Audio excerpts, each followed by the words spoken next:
because they, swallow the lies of what, the world system is, giving them.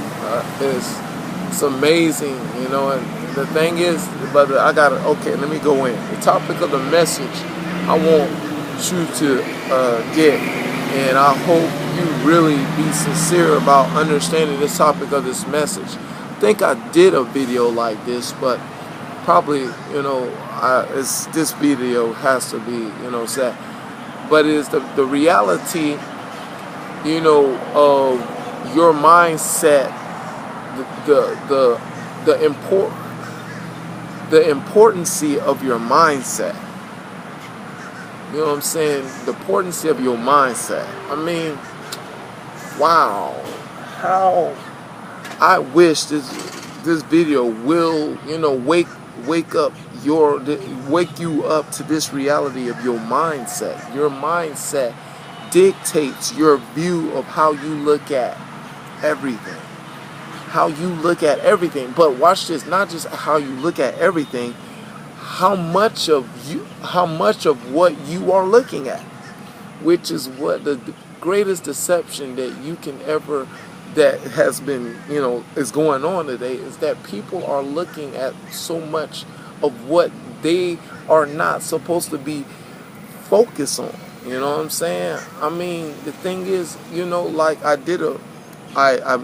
love to use the telescope. The telescope is a great idea to use on this idea.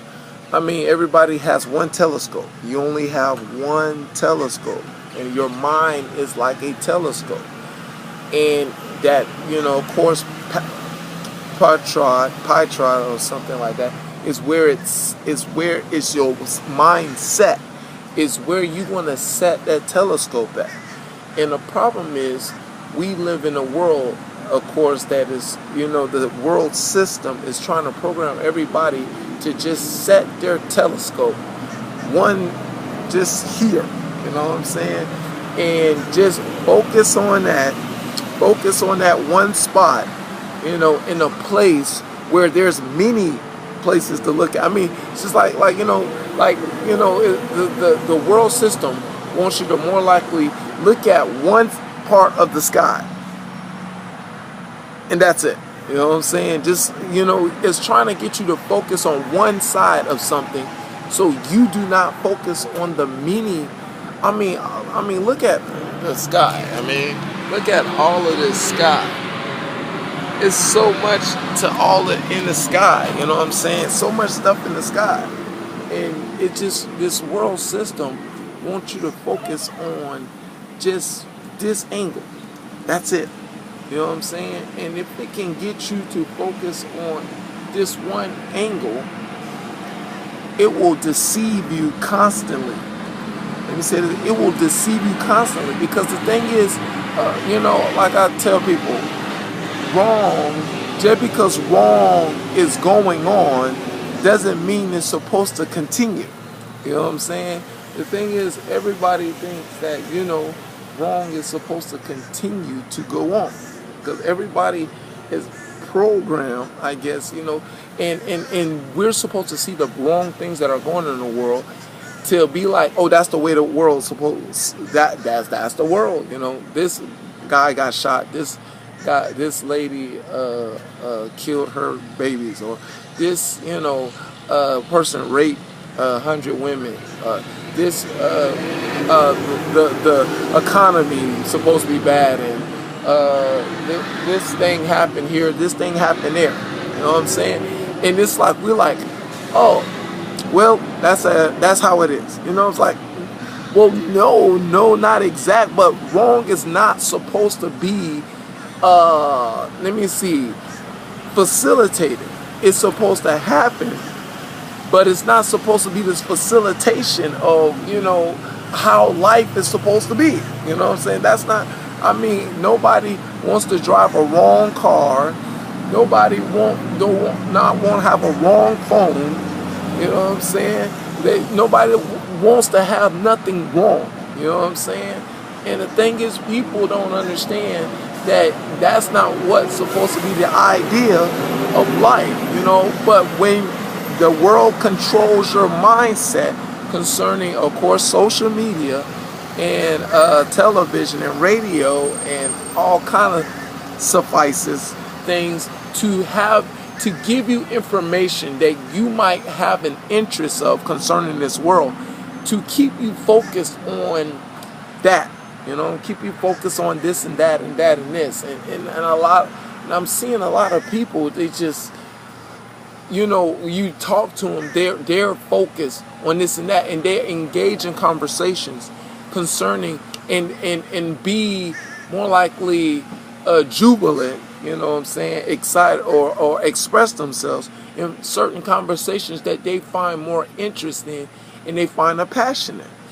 That is, of course, based upon the earth system, And the thing is, it's sad to see everybody's mindset we're passionately in a mindset on certain things that are earthly, when we're supposed to be Colossians 3:2, set our affections towards things that are above.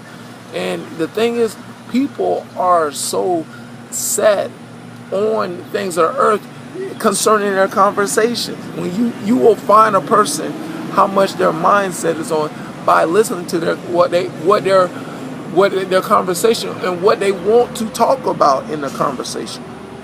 And the thing is, in hearing people's conversations and how the world has programmed us that we will talk about only what's going on in the world and what's going on around us, it's amazing to what extent people are engaged in the activity of their mindset like that. And it's sad, It's very sad to how dismal that, I was talking to my friend, Rich, how people are focused on, and believing. Now let me get to that too. Yeah, I did a post that says if you're telling lies, you're going to end up believing lies too. But if you're telling the truth, you're going to end up, believing truth. And the problem is that people are being told so many lies, and not question, and not having a desire to question what is given to information that is given to them concerning about people. People said such and such, gossip. The number one gospel of the world is gossip. The thing is, and people don't question to find to what extent what's going on here and what's going on there. And it's like, wow, to see people, are not going to speculate because their mindset is not as focused on that information of what's been his mindset is focused on it, too focused on it. But their mindset needs to focus high in the sky and to see what's really going on concerning the things of heaven, because heaven is the place that is forever. This place is temporal, but guess what? If the world can set your mind on the desires of wanting to live in this earth, they will continually deceive you in every shape or form and fashion to make you be comfortable in a place that is not guaranteed to you. I try to tell people that. They're like, huh? What? It's like that wake-up call of a reality that they can't ignore. You know what I'm saying? You can't ignore that reality that this place is not a real place. You know what I'm saying? The world is not a real place. Yes, we can touch it, taste it, or whatever, but it's still not real because it's temporal. It's something that doesn't last. You know what I'm saying? And you don't last. And they're like, oh, what? I don't last and this place don't last? You gotta be kidding me. And because their emphasis concerning the mindset of how the world has got them things looking around at them that they desire, and they want to do this, they want to do that, they want to engage in all the activities of the world, not with the notion and considering that you might not be doing this tomorrow, or you might be not here tomorrow. You know what I'm saying? And that is I mean, it's a great, deceptive tool, that Satan is giving people to believe, that this temporal world is something that you should desire like it's forever. See, you trying to desire something like it's forever, that you want it to be forever. Like, what John says, love not the world, for out of it the lust of the flesh, lust of the eyes, and pride of life. Lust is going to keep you, making you believe that you are enjoying something forever. You enjoying a temporal thing that you're feeling, of course, in the flesh forever. That's why it's the lust of the flesh. And it starts with the lust of the flesh, and it starts with the lust of the eyes. See, lust of the flesh, lust of the eyes. See, now you see the eyes. Now the eyes are going to be looking at the things of the earth because of the mindset of the information of the knowledge that you have gained, and whatever you're engaging your activity upon the earth is set on those things. So you're going to be looking at whatever your interests are concerning the lust of the flesh. Now, kind of, and then a pride of life. You know what I'm saying? And look, arrogance is dangerous. The arrogance of people are, to me is amazing. I try to tell people, they're like, well, da da da da da da da. Well, I have this house, I have this car, I have a son, I have a wife, I have a car, I have anything, nothing is not going to happen to me. Life is going to be wonderful, and they got this arrogance that, that just as like the days of Noah, you know what I'm saying?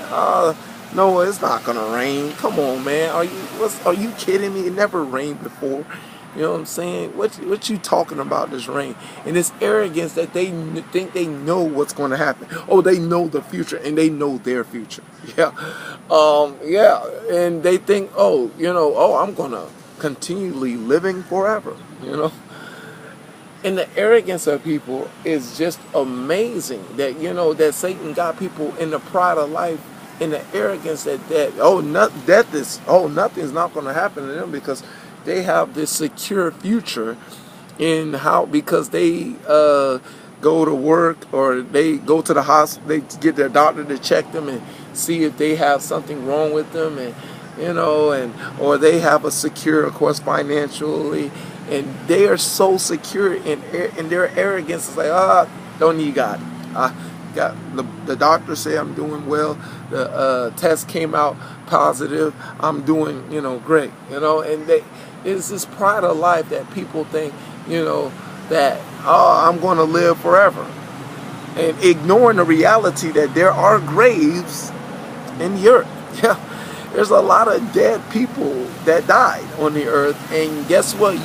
Different from them, really, But when your mindset is on something that you want in life, and you're going to go chase after it, you don't care to think about reality. You don't care about, to question. There it is. You don't care to question. And that's why God taught me about Matthew's 13, about you understand in your heart. When you learn how to understand in your heart the reality of where you're at, and where you need to be going, and where you need to invest in, you will see, have the proper mindset in looking at things. Say, look, this place is temporal. I need to invest in something in heaven. You'll be on that Colossians 3:2. You know what I'm saying? Set your affections towards heaven.